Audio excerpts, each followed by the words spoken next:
வணக்கம் மக்களே, இந்த vlogல நம்ம சென்னையிலேருந்து ராமேஸ்வரம் வரைக்கும் ஒரு ஃபேமிலி ட்ரிப் போயிருந்தோம். அதை தான் இந்த ஜேர்னியில் நம்ம பார்க்க போகிறோம். நாங்கள் தாம்பரத்துலேருந்து ஈவினிங் 6:15க்கு ராமேஸ்வரம் சேது சூப்பர் ஃபாஸ்ட் எக்ஸ்பிரஸில் தான் வந்து ஜேர்னியை ஸ்டார்ட் பண்ணோம். இந்த ட்ரெயினோட ரூட்டை பற்றி பார்த்தோன்னா, சென்னையிலேருந்து விழுப்புரம் போயிட்டு விழுப்புரத்துலேருந்து அரியலூர், திருச்சிராப்பள்ளி, புதுக்கோட்டை, காரைக்குடி, சிவகங்கை, ராமநாதபுரம் வழியாக ராமேஸ்வரம் வந்து போகுது. பாம்பன் பிரிட்ஜில் வந்து வேலை போயிட்டுருக்கிறதுனால ட்ரெயின் டேரெக்டாக ராமேஸ்வரம் போகாமல் மண்டபம் ஸ்டேஷன் வரைக்கும் தான் போகுது. நாங்கள் ஆல்ரெடி ரிசர்வேஷன் பண்ணியிருந்ததுனால டேரெக்டாக எங்களோட கம்பார்ட்மெண்ட்டுக்கு போயிட்டு சீட்டு கீழே லக்கேஜஸ்லாம் வச்சுட்டு நாங்களுமே செட்டில் ஆகிட்டோம். செம்ம டயர்டாக இருந்ததுனால நானும் மேலே பர்த்தில் ஏறி படுத்துட்டேன். The next day.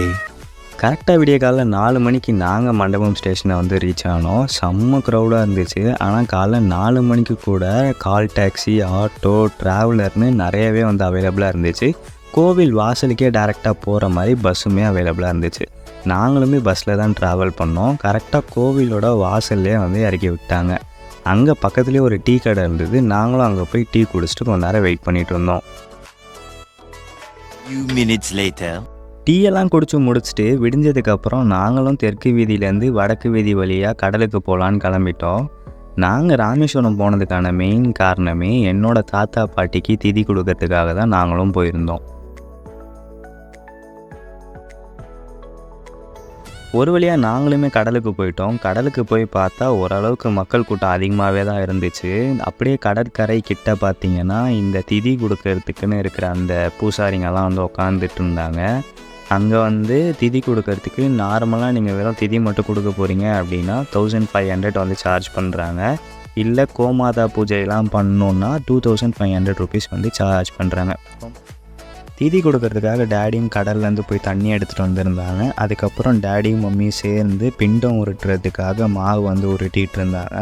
அதுக்கப்புறம் அங்கே வந்து திதியை கொடுத்து முடிச்சுட்டு நாங்களும் அங்கேருந்து டேரெக்டாக கோவிலுக்கு கிளம்பிட்டோம். தீர்த்தம் வாங்குறதுக்காக ஒரு கடையில் வந்து சின்னதாக ஒரு பாட்டில் ஒன்று வந்து வாங்கியிருந்தோம். அதுக்கப்புறம் டேரெக்டாக வந்து ஸ்ட்ரெயிட்டாக கோவிலுக்குள்ளே போயிட்டோம். கோவில் உள்ளே வந்து கேமரா அலோடு இல்லை, அதனால் வந்து வீடியோஸ் எதுவுமே வந்து கவர் பண்ண முடியல.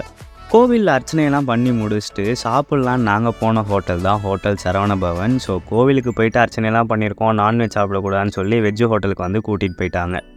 ஹோட்டல் வந்து நல்லா ஸ்பேஷியஸாக வந்து இருந்துச்சு, நல்லா க்ளீனாக மெயின்டைன் பண்ணியிருந்தாங்க. இந்த ஹோட்டலில் வந்து போத் ஏசி நான் ஏசி 2 டைனிங் ஹாலுமே வந்து இருக்குது. நாங்களும் வந்து மெனு கார்டெலாம் பார்த்து முடிச்சுட்டு டேடியும் மம்மி 2 பேரும் வந்து வெஜ் மீல்ஸ் வந்து ஆர்டர் பண்ணிட்டாங்க. வெஜ் மீல்ஸில் வந்து 3 குழம்பு வந்து வந்துருந்துச்சு. சாம்பார், ரசம், அதுக்கப்புறம் வந்து வத்த குழம்பு இருந்துச்சு. கூடவே வந்து தயிருமே இருந்துச்சு. பொரியலில் பார்த்திங்கன்னா பீட்ரூட் இருந்துச்சு, கீரை வந்து 2 இருந்துச்சு. 2 வகையில் கீரை வந்து வச்சுருந்தாங்க. நானும் என்னோடய தங்கச்சியும் வந்து ஃப்ரைட் ரைஸ் வந்து ஆர்டர் பண்ணியிருந்தோம். அவள் வந்து கோபி ஃப்ரைட் ரைஸ் ஆர்டர் பண்ணியிருந்தா. நான் வந்து ஷெஷ்வான் பன்னீர் ஃப்ரைட் ரைஸ் வந்து ஆர்டர் பண்ணியிருந்தேன். சாப்பிட்டு முடிச்சிட்டோம். பில்லுமே வந்துருந்துச்சு. பில்லுமே வந்து நம்ம வந்து கொடுத்துட்டு அங்கேருந்து ஷாப்பிங் போகலான்னு சொல்லி நெக்ஸ்ட்டு வந்து ஷாப்பிங்க்கு வந்து வெளில கிளம்பிட்டோம். 4 வீதியில் இருக்க எல்லா கடையிலுமே வந்து மெயினாக இருக்கிறது வந்து பார்த்திங்கன்னா இந்த வாசலில் தொங்க விடுற அந்த பூ மாலை தான் வந்து நிறையவே இருந்துச்சு. இது ஆக்சுவலி வந்து பிளாஸ்டிக்கில் தான் பண்ணியிருந்தாங்க. பட் ஆனால் நிறைய கடையில் வந்து இந்த பூ மாலை வந்து பார்க்க முடிஞ்சிருந்துச்சு. அப்படியே போயிட்டே இருக்கக்குள்ளே ஒரு கடையில் வந்து பேக்ஸ்லாம் வந்து நிறையா வச்சுருந்தாங்க. எங்கள் அம்மாவுமே வந்து எனக்கு ஒரு பேக் வாங்கி தெரியான்னு கேட்டாங்க. சரின்னு சொல்லிட்டு போய் பேக் பார்க்கலான்னு பேக் பார்த்துட்டு அவங்களுக்கும் அப்படியே ஒரு சின்ன ஒரு ஹேண்ட் பேக் மாதிரி ஒரு ஹேண்ட் பேக்கை வாங்கிட்டு நெக்ஸ்ட்டு வந்து அடுத்த கடைக்கு வந்து போயிருந்தோம். இந்த கடையில் என்னென்னலாம் இருந்துச்சுன்னு பார்த்தீங்கன்னா நிறையா ஷெல் ஐட்டம்ஸ் வச்சுருந்தாங்க. அதுக்கப்புறம் குட்டி குட்டியாக கிளாஸில் செஞ்ச சிவலிங்கம் இதெல்லாம் வந்து இருந்துச்சு. அதுக்கப்புறம் வந்து பார்த்திங்கன்னா இந்த கடையிலையும் எல்லா கடையிலும் இருக்க மாதிரி அந்த பூ மாலை அந்த இதெல்லாம் வந்து இருந்துச்சு. டோர் ஹேங்கிங்ஸ்லாம் வந்து இருந்துச்சு. அதுக்கப்புறம் வந்து பல்லாங்குழியில் போடுறதுக்கு அந்த குட்டி குட்டி ஷெல்ஸ் அதெல்லாம் வந்து இருந்துச்சு.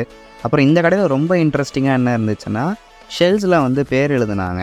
ஆக்சுவலாக வந்து நாங்கள் போன வாட்டி போகும்போது என்ன பண்ணியிருந்தாங்கன்னா ஷெல்லில் வந்து கெமிக்கல் யூஸ் பண்ணி அந்த நேம் வந்து அலையவே அலையாதுன்ற மாதிரி வந்து பண்ணி கொடுத்தாங்க. ஆனால் இந்த வாட்டி அது இல்லை, கெமிக்கல் ஒர்க் பண்ணுற ஆளுங்க இல்லைன்னு சொல்லிவிட்டு சும்மா வந்து மார்க்கரில் எழுதி அது மேலே வந்து லேமினேஷன் மாதிரி பண்ணி கொடுத்துருந்தாங்க.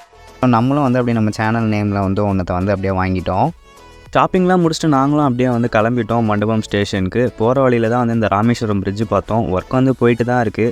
பஸ்ஸில் போயிட்டு இருந்ததுனால ப்ராப்பராக வந்து வீடியோஸ் வந்து கவர் பண்ண முடியல.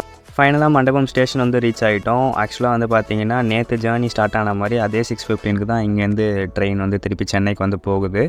இந்த vlog வந்து அவ்வளோதான் கைஸ். இந்த வீடியோ வந்து உங்களுக்கு கண்டிப்பாக பிடிச்சிருக்கும்னு நினைக்கிறேன். பிடிச்சிருந்தது அப்படின்னா ஹலோபி யூடியூப் சேனலுக்கு வந்து சப்ஸ்கிரைப் பண்ணிடுங்க. தேங்க்யூ.